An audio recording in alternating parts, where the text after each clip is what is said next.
Juízes capítulo 6, a partir do verso 14, diz assim a palavra do Senhor. Então o Senhor olhou para ele e disse: vai nessa tua força e livrarás a Israel das mãos dos midianitas. Porventura, não te enviei eu? E ele lhe disse: ai, Senhor meu, com que livrarei a Israel? Eis que a minha família é a mais pobre em Manassés, e eu o menor da casa do meu pai. Eu quero ler mais uma vez, só a parte B do verso 15. Eis que a minha família é a mais pobre em Manassés, e eu o menor da casa do meu pai.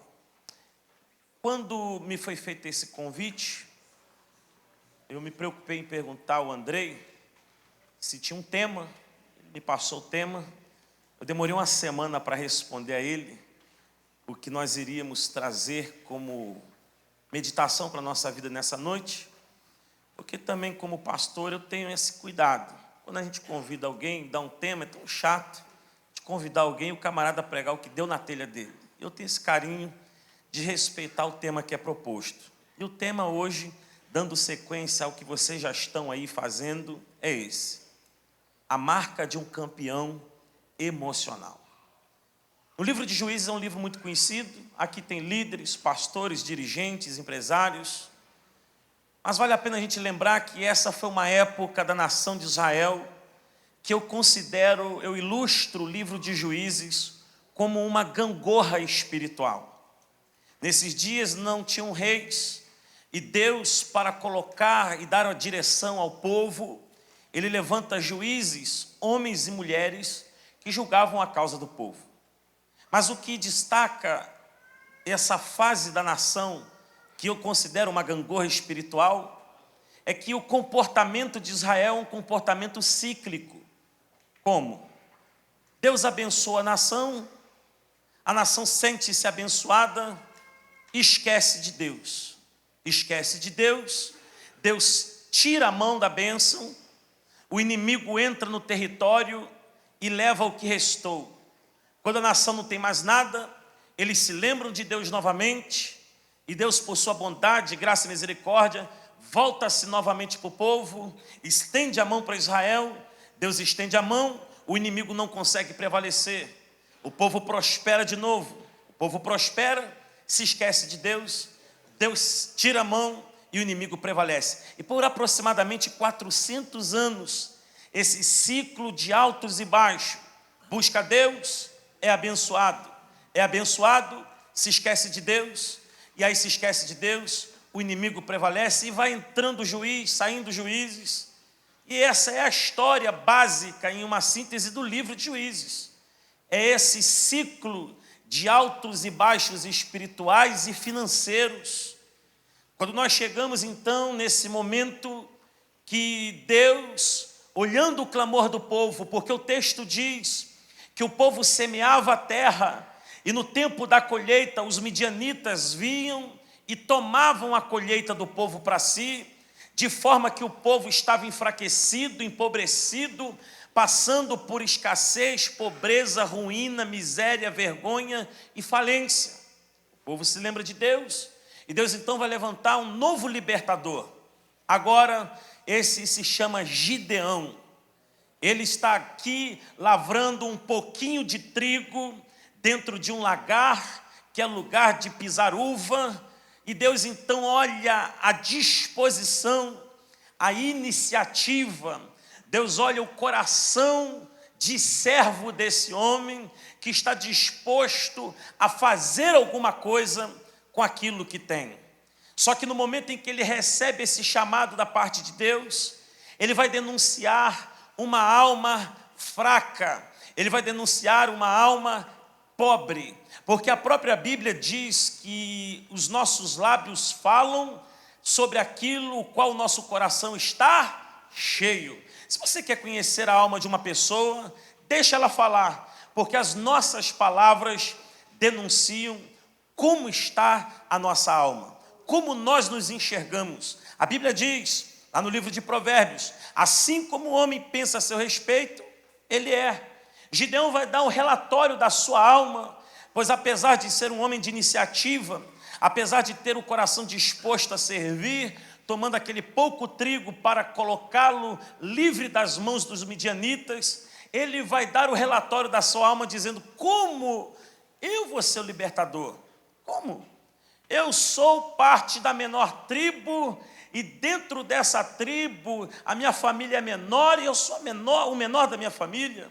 Em outras linhas, Gideão está dizendo: eu não me considero a pessoa adequada, apta para a tarefa que o Senhor está entregando em minhas mãos. Quantas vezes a gente não se sente assim? Deus coloca um desafio nas nossas mãos e nós olhamos o que nós temos de bagagem de vida, de conhecimento, qual é o lastro que a gente tem, e nos consideramos incapazes. Eu digo de mim, quando o pastor Marcos Gregório, meu pai na fé, meu mentor por 15 anos, eu sou grato pela vida dele até hoje, mas o dia que ele me chamou e fez uma pergunta para mim, dizendo assim: Leandro, como está a gráfica? Eu era representante comercial de uma gráfica, e eu disse para ele: chefe, eu não sei dizer, já tem 4 meses que eu não vou lá. E ele disse: te mandaram embora? Eu falei: não, eu saí da empresa debaixo de uma direção, mas Deus mandou só eu sair, não falou para fazer o quê? E então o pastor Gregório disse: então já sei porque que Deus mandou você sair. Eu vou começar uma gravadora e preciso de alguém que tenha as suas características. Eu falei: eu sei vender papel, não entendo nada de mercado fonográfico. Eu me lembro que quando chegaram os primeiros 5.000 CDs, ele liga para mim e disse: os CDs chegaram, está na sala tal. Eu vou para a igreja, entro na sala, vejo aquela pilha de CDs. A minha reação foi a reação de uma criança com medo. Eu literalmente deitei no chão, comecei a chorar, e eu só sabia dizer: Deus, eu não sei vender CD. Mas aí Deus, olhando a simplicidade e a sinceridade do meu coração, que eu penso que foi o relatório, o diagnóstico que ele faz do coração de Gideão, Deus nos abençoou, e na nossa gestão foram mais de 5 milhões de CDs vendidos. E as pessoas perguntavam para mim: qual é o segredo do sucesso? E a minha resposta era aquela lá do cego de nascença: eu não sei. Ele disse assim, quando perguntaram para ele: você, quem te curou? Ele falou: não sei, eu era cego, agora eu vejo. Quando as pessoas perguntavam para mim: qual é o segredo desse negócio? Eu falei: não sei, eu só sei que a mão de Deus está nesse negócio. Gideão vai se submeter a essa mão poderosa, porque o próprio Deus diz: olha, eu sou contigo, vai nessa tua força. Essa tua força não é só tua, eu vou potencializar a sua força. Eu quero dizer para pessoas que aqui nessa noite estão diante de desafios que você julga ser maior do que você. Eu posso tomar as palavras que Deus disse a Gideão e eu quero profeticamente colocar ela na sua vida, dizendo: meu irmão, vai nessa tua força. Você não se representa, você representa um reino maior que você, e Deus está interessado em glorificar o nome dele na sua vida. Vai! Gideão vai fazer lá umas provas com Deus. Eu não vou gastar tempo com isso aqui, porque não é o assunto. E quando nós entramos então de fato no capítulo de número 7, que começa o desafio, eu queria destacar aqui 4 marcas de um campeão emocional, porque no momento da chamada, Gideão se revela ser alguém frágil emocionalmente, mas pelo fato dele se submeter à disposição de Deus em tratar essa fragilidade, ele vai revelar características de um campeão que passou por cima das suas fragilidades e se permitiu ser um instrumento para os propósitos de Deus. A notícia que é boa para mim e para você é esta: Deus sabe das nossas fragilidades, Deus conhece as nossas limitações, Deus sabe quais são os nossos medos, porém, apesar de tudo isso, Ele está disposto em nos usar. Isso é muito bom. Olhando para o texto, capítulo de número 7, o livro de Juízes, eu queria que, por gentileza, se você puder acompanhar a leitura comigo. No verso 1 diz assim: Então Jerubaal, que é Gideão, se levantou de madrugada e todo o povo que com ele havia, e se acamparam junto à fonte de Harode, de maneira que o arraial dos midianitas estava para o lado norte, no outreiro de Moré, no vale. A primeira marca de um campeão emocional é que ele sabe aonde ele precisa se preparar. Qual é a sua necessidade? Qual é a sua fraqueza? Qual é a sua debilidade? Terrível quando uma pessoa não assume aonde ela não é boa, aonde ela não tem a sua melhor característica. Porque Gideão sabe que ele não tem características de um homem de guerra, de um homem de batalha. Aqui aparentemente o texto nos dá um homem até pacato, um homem que tem uma visão acerca de si mesmo limitada, mas a chave está aqui, é no lugar onde ele acampa juntamente com seu exército, porque o texto diz que ele reúne os seus homens e ele vai acampar na fonte de Harode. Eu sei que é apenas uma etimologia da palavra, mas isso não se aplica a uma doutrina. Harode significa fonte daquele que depende. A palavra Harode significa aquele que depende. Ele sabe que na força dele não vai dar certo, ele sabe que sozinho ele não consegue, e ele já identifica qual é a sua necessidade. Ele diz: aí rapaziada, eu não tenho condições, então vamos aqui ficar nesse lugar. Essa fonte, ela é profética, o nome dela é Harode, significa aquele que depende. Depende de quem, Gideão? Depende de espada? Não. Depende de quem, Gideão? De um grande exército? Não. Depende de quem? Nós dependemos de Deus para vencer essa batalha. E a chave para isso, na aplicação, está onde o inimigo fica.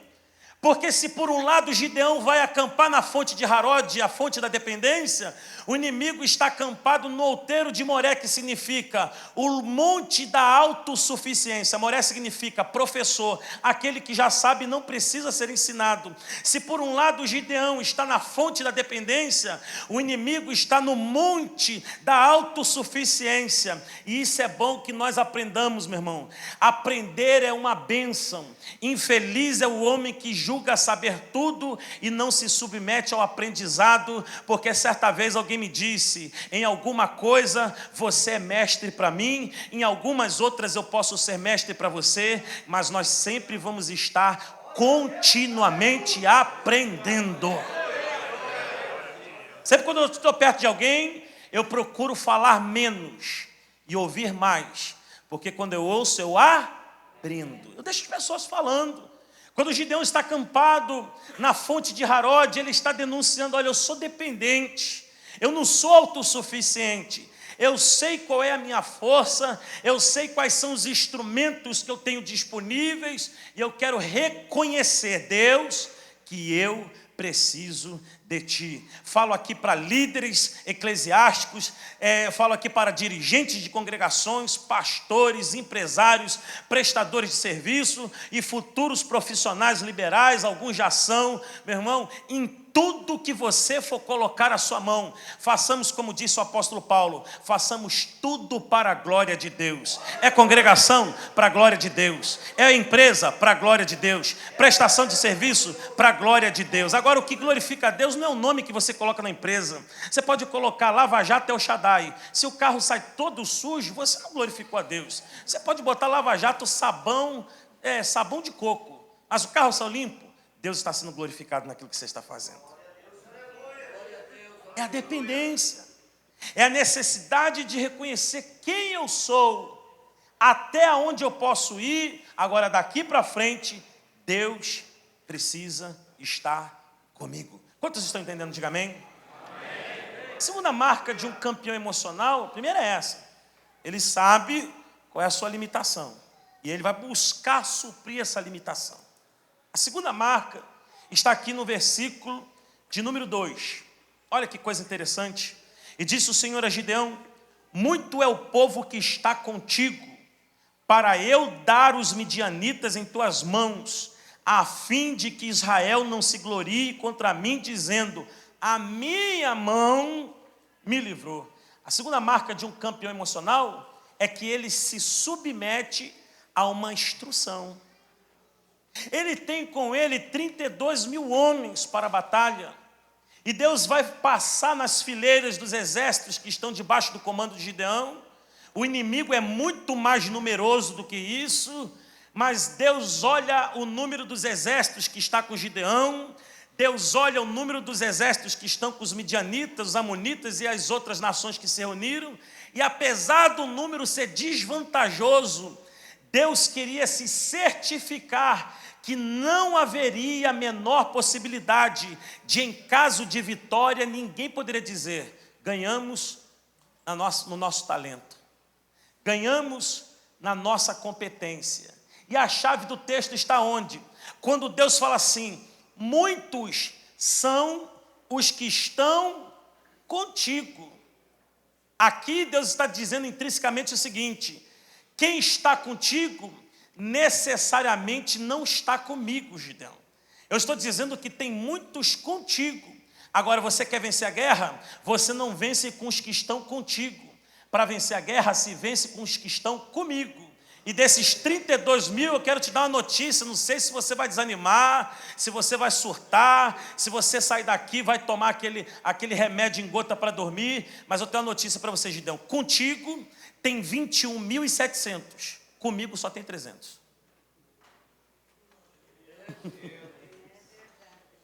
São momentos da nossa vida em que parece que Deus esgota, que Deus às vezes gosta de fazer isso. Percebeu? Deus vai esticando a nossa corda de possibilidades, esticando. Já pegou uma liga de elástico e vai puxando, vai puxando. Parece que Deus faz isso. Olha, todos os heróis da fé, eles passaram por testes aonde eles foram levados ao limite da humanidade, das possibilidades naturais, porque se com 32 mil já era difícil, meu irmão, imagina com 300, só que Deus está dando uma lição. Eu não estou falando nada novo, Deus está dizendo assim: meu filho, essa guerra não se vence com os que dizem que são seu amigo, que te marca no Facebook, que vai na sua casa comer uma costela no bafo, tira uma foto e põe no Instagram e diz: the best, meu melhor amigo. Não, essas guerras que você tem na sua vida, na sua empresa, na sua congregação, na sua família, se vence com quem anda comigo.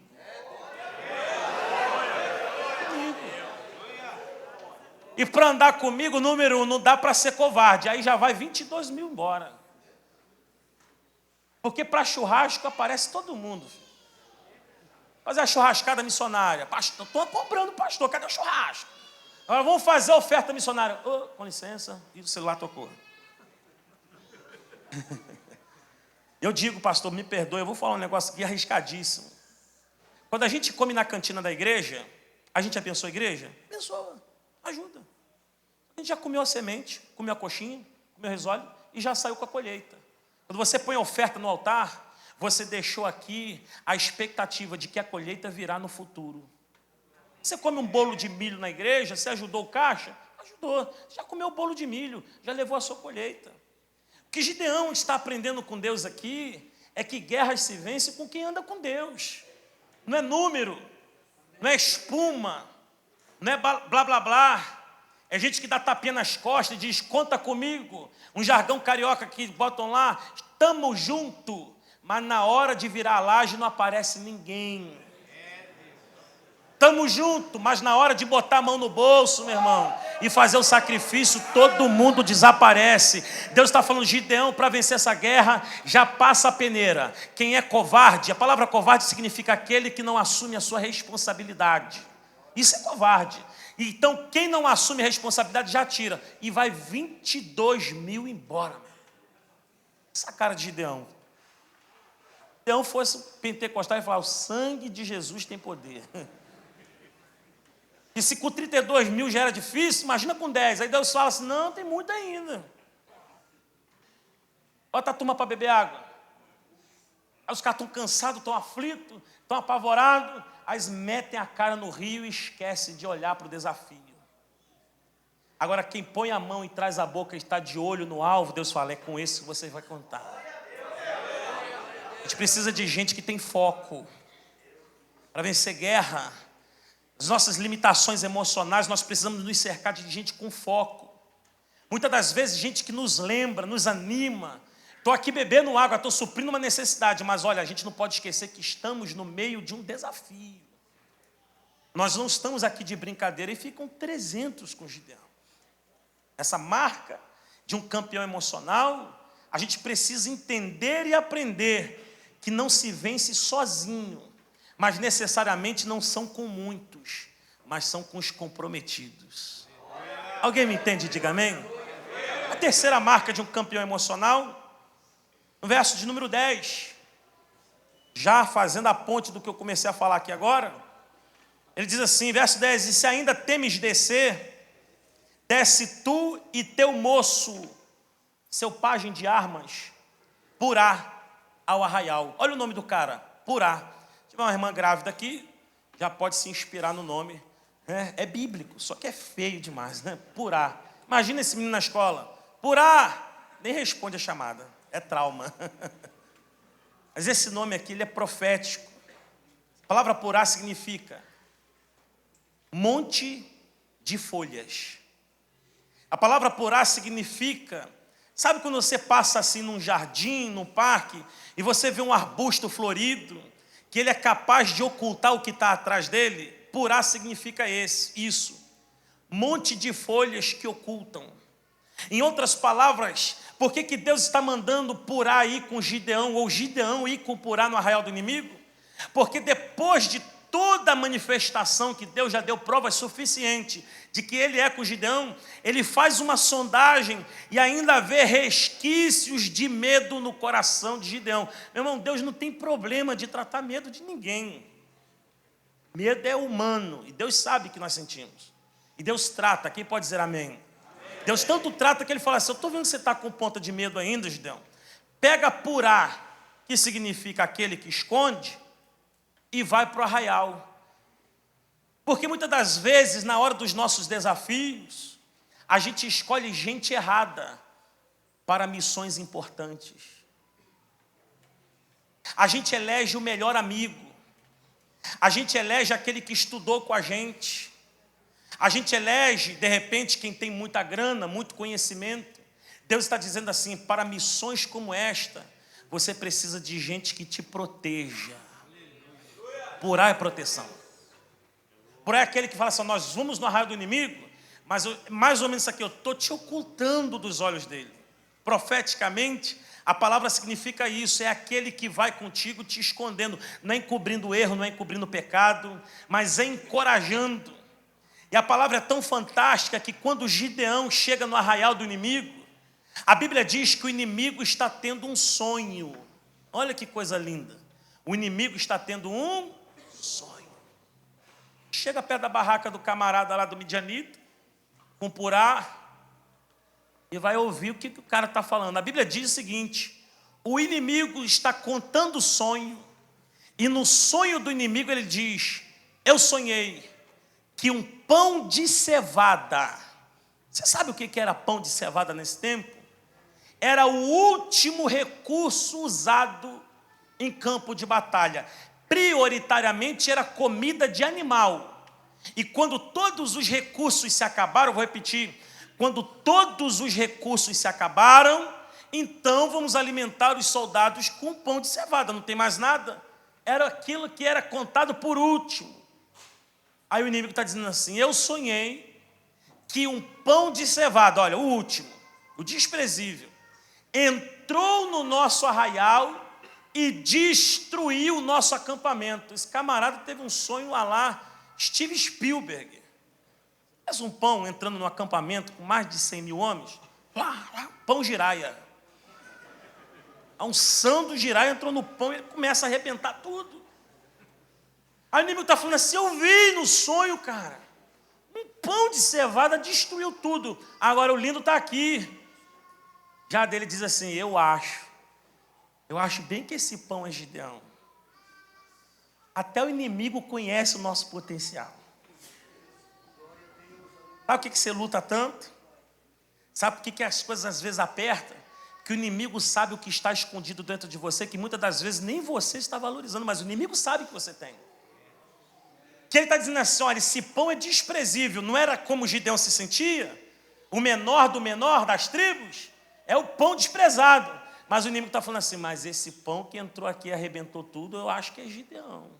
Aí a fé de Gideão enche. Levanta a sua mão direita. Eu não consigo ficar pregando sem profetizar não, gente. Se for necessário Deus usar como forma terapêutica para aumentar a sua fé, colocar a palavra da profecia até no lábio do seu inimigo, Deus vai usar o inimigo para mostrar qual é o potencial que está sobre você. Meu irmão, você é Gideão, vai nessa tua força. Temos dos nossos pastores lá da igreja, alguns pastores aqui até conhecem, o pastor Vitor, ele é líder da rede de casais e líder do motoclube Águias de Cristo, lá do ministério. E ele entrou numa concorrência, ele tem uma empresa chamada Ônibus Limpo, concorrendo com 40 empresas. A empresa dele só tinha 2 anos, a empresa mais nova das concorrentes tinha pelo menos 10 anos. E ele entrou. Das 40 ficaram 12 e ele está dentro dos 12. Das 12 ficaram 13 e ele estava dentro das 13. Os inimigos, os concorrentes estavam dizendo, Vitor já ganhou a parada.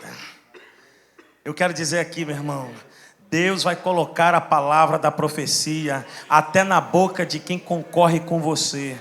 Mas quando o propósito de Deus é uma verdade na nossa vida, todo olho consegue enxergar. Deus é contigo. Deus é contigo. Deus é contigo. Acho que esse pão é Gideão. Imagina Gideão, que ele sabe que ele se sente o menor, o pão é o último pão. Ele fala, cara, se até inimigo acredita, vai pegar mal se eu não acreditar agora. Não é assim? Essa marca do campeão emocional, olha como é importante um purá na nossa vida. Que vai dar a ele a oportunidade de ter uma constatação. Você acha que qualquer amigo que vai no arraial dos midianitas contigo, gente? Tem Outback aqui? Não? Tem Outback aqui? Em Blumenau? Fala um restaurante bom aí. Vai no Bela Bahia contigo. Você manda o WhatsApp, e aí, vamos no Bela Bahia? É nós. Tinha uma reunião, já estou cancelando, vamos. Agora chama ele para ir no arraial dos midianitas. Rapaz, meu filho está doente. Mata a sogra, hoje é dia da sogra, né? Mata a sogra, adoece filho, ele inventa tudo. Mas nós precisamos nos cercar de gente que tem coragem de descer no arraial dos midianitas. Olha para esse companheiro, olha para esse irmão e para essa irmã que está do seu lado, diga assim, eu preciso de purá. Diga, deixa eu ser um purá na sua vida, meu irmão. Nós precisamos de purá, né, pastor? Aquela hora que vem um desafio e Deus coloca alguém e fala assim, pastor, vai dar certo. Nós somos uma igreja lá em São Gonçalo, uma igreja, o Maurício é membro. São Gonçalo é a 2ª menor renda per capita do estado. Um bolsão de pobreza, ruína e miséria. E a igreja está lotada no pior lugar da cidade, cercada de comunidade. O governador do estado implantou um projeto fantástico chamado PP, que ele pacifica as comunidades, mas não prende os bandidos. Então ele entra no território e a própria ciência, a física diz que não dá para ficar 2 corpos no mesmo ambiente, então entra a polícia e o bandido tem que ir para algum lugar. E não sei por que cargas d'água eles estão escolhendo Niterói e São Gonçalo. Se você prestar atenção no noticiário, Niterói e São Gonçalo virou a meca do tráfico agora. Nós estamos nesse meio desse furacão todo. Uma igreja nova, num lugar pobre. Você chega lá, meu irmão, o nosso apelido, e o Maurício sabe, é a igreja dos ricos. Só que a gente fez um negócio, botou um telão na parede e fez uma graça lá, cadeira acolchoada, que lá o povo não tem, é a igreja dos ricos. E quando começaram a falar isso, eu falei, até o ímpio está profetizando e enxergando o que muitos membros ainda não conseguiram enxergar. Eles já estão vendo lá na frente. Eu quero dizer que Deus está fazendo isso na vida de alguns aqui, meu irmão. Para Deus não tem desafio grande, não tem pequeno, mas quando purá está comigo, eu entro no território e tenho a palavra da constatação. Quem pode dizer amém por isso? Amém. Vamos ao último ponto. O verso de número 16 diz assim, então, isso ele já volta do arraial, vai se organizar. Verso 16. Então repartiu os 300 homens com 3 esquadrões e deu-lhes cada um nas suas mãos buzinas, algumas versões dizem trombetas, cântaros vazios com tochas acesas dentro. Está lendo aí? Acompanha comigo. Buzina, cântaros vazios com tocha acesa dentro. É uma coisa errada aqui, gente. Com a buzina está tudo certo. Palavra profética, oração, decreto, beleza. Agora, onde que o negócio agarra aqui é o seguinte: cântaro vazio com tocha acesa dentro. Se está vazio, não tem nada. E se tem tocha acesa dentro, não está vazio. Qualquer versão que você lê diz assim: cântaro vazio com tocha acesa dentro. Esse texto, ele agarrou nos meus olhos assim. Eu falei: Deus, como é que é isso aqui? Só tem uma explicação plausível para a gente entender isso aqui, gente. Profética. Todas as vezes que a gente lê na Bíblia vaso, jarro, cântaro de barro, isso aponta simbolicamente para a natureza do homem. Lá nas bodas de Caná, as talhas eram de pedra. Aí aponta para a alma, para o coração endurecido. Deus diz: tirarei o coração de pedra e te darei o coração de carne.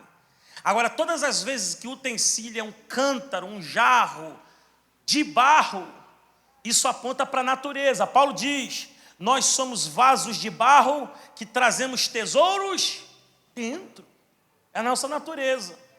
Esse texto está dizendo que esses homens, 300 homens contra mais de 100.000 inimigos, eles vão entrar na guerra com a buzina, a palavra. Eles vão entrar na guerra com cântaros vazios. É a representatividade da própria natureza deles, frágil. Qualquer coisa quebra. Só que eles são vazios do quê? Vazios de si. Porque o que está dentro são tochas acesas. E na Bíblia, fogo representa a presença da divindade. Por isso que o texto vai dizer: eles são cântaros vazios, vazio de si, mas está cheio de alguma coisa que não é terrena, é coisa espiritual, porque a tocha está acesa. Olha para o seu irmão, só essa vez que eu vou fazer isso, diga para ele assim: entra na guerra vazio de si, mas cheio da presença de Deus. O cântaro está vazio, é de barro vazio, mas tem tocha acesa dentro. Vamos ficar de pé? Por isso que tem cântaro se quebrando, que entra cheio de orgulho, cheio de altivez, cheio do eu sei, eu posso, eu conheço, eu sei como é que faz, eu tenho experiência. Meu irmão, nessa guerra de 300 contra não sei quantos, mais de 100.000, entra vazio de você. Mas tem tocha acesa dentro. Aí Gideão diz assim: ó, olha aí os 300, olha para mim. E o texto diz: e façam conforme eu fizer.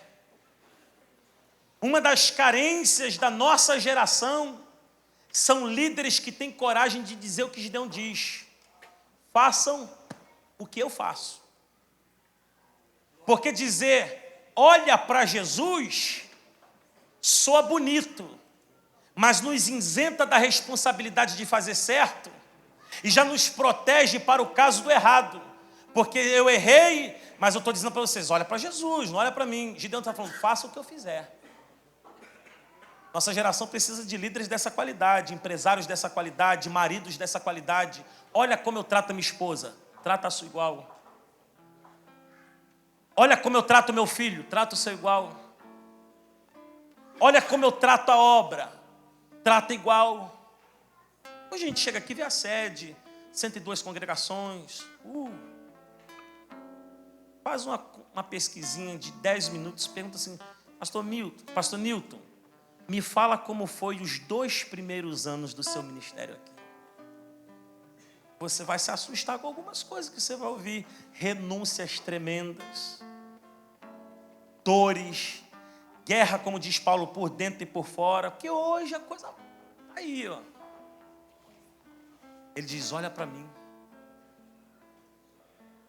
Não é um líder de discurso teórico apenas, é um líder que tem práticas que servem de modelo. Como Paulo disse, sede meus imitadores, porque eu sou imitador de Cristo. Então pode olhar para mim. Olha para mim. Porque eu tenho coragem de servir na abundância com a mesma excelência e com o mesmo fervor da escassez. Eu tenho alegria na fartura e na falta, no frio e no calor, na multidão e na solidão, com chicotadas muitas das vezes. E Paulo vai dizer, olha para mim, eu sou modelo. Gideão diz, façam o que eu vou fazer. Aí ele toca a trombeta. E aí vem a chave linda. O texto diz que quando eles chegam perto do arraial dos inimigos, ele pega o cântaro. Repete comigo, diga, cântaro vazio, com tocha acesa. Aonde? Aí a Bíblia diz que ele pega o cântaro, toca a buzina, e depois da buzina tocada, ele pega o cântaro e joga no chão. Quando a tocha está dentro do cântaro inteiro, o fogo está aceso, mas não é visto. E até aqui, enquanto o fogo não é visto, o inimigo está de pé. Mas quando Gideão quebra o cântaro e os 300 quebram o cântaro desaparece. E o que aparece é o fogo.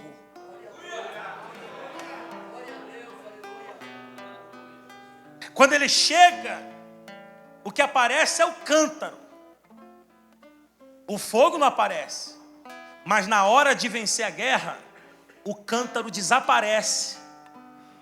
E o fogo é visto. E a Bíblia diz que quando os inimigos viram aquela manifestação, eles entraram em pavor.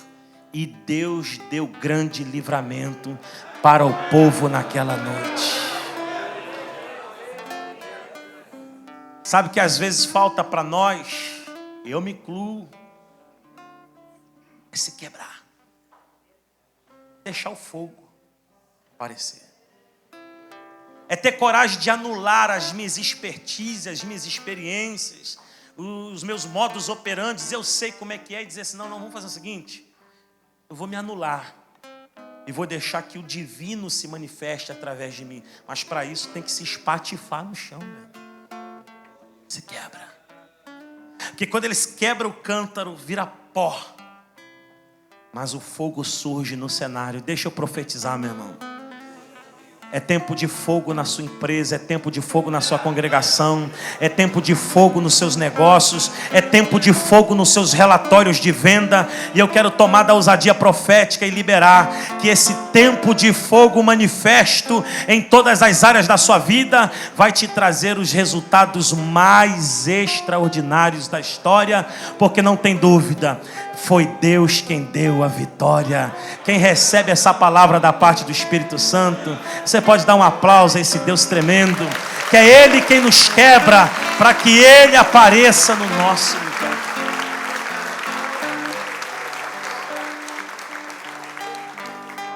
Estude, se especialize, faça a sua parte.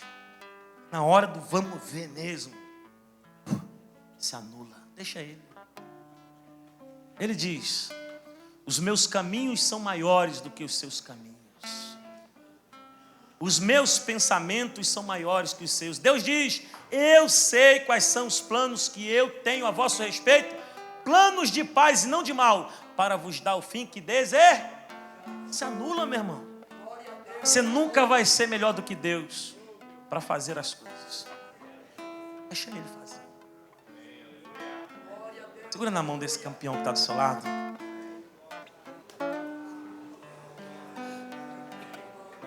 Vamos quebrar o cântaro. Quebrar.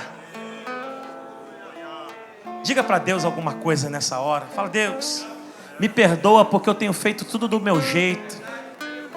Me perdoa que eu estou colocando o meu diploma na frente. Eu estou colocando os meus amigos, meus contatos telefônicos. Estou colocando a minha rede social. Estou colocando os meus conhecimentos, as minhas chaves, os meus conchavos, as portas que eu digo que os meus amigos têm. Senhor, me perdoa pelas vezes que eu não deixei o fogo se manifestar na minha vida, e eu endureci o cântaro, achando que o cântaro era maior do que o fogo. Mas nessa noite, Senhor, nós estamos aqui, homens, mulheres, influenciadores de uma geração, influenciadores da política, dos negócios, dos serviços, do ministério, da igreja que o Senhor colocou como sua representante sobre a terra, e nós declaramos de boca aberta, Senhor, a plenos pulmões: nos perdoa pelas vezes que fizemos do nosso jeito. Senhor, nos permita que nós sejamos cada vez mais quebrantados, e que o fogo da sua presença seja o baluarte da nossa existência, que o fogo da sua presença seja o outdoor das nossas conquistas, e que o fogo da sua presença seja maior do que o nosso nome, o nosso sobrenome e as nossas estratégias, porque nós declaramos: nós precisamos do teu fogo nessa guerra. Nós precisamos do teu fogo. Se manifesta por bondade e misericórdia, em nome de Jesus.